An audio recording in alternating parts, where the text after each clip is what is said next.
Take our lead, let's help you make your mark. Our goal is your satisfaction. Let us show you the way. How to fix frozen pipes.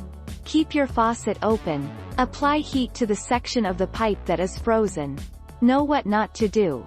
Continue applying heat until water flow returns to normal. Take swift action if the frozen pipes are located inside an exterior wall.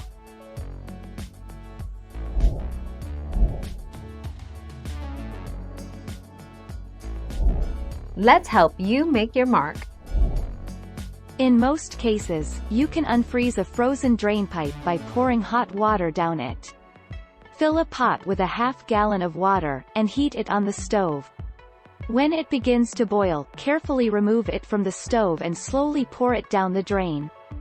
This may be enough to thaw the ice and completely clear your drain.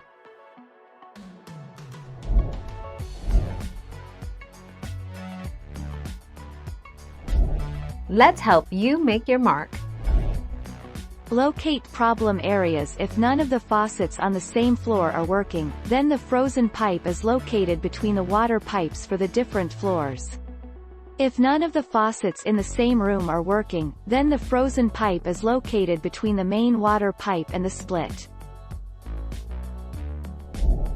Thank you for watching. Please subscribe and hit the bell notification.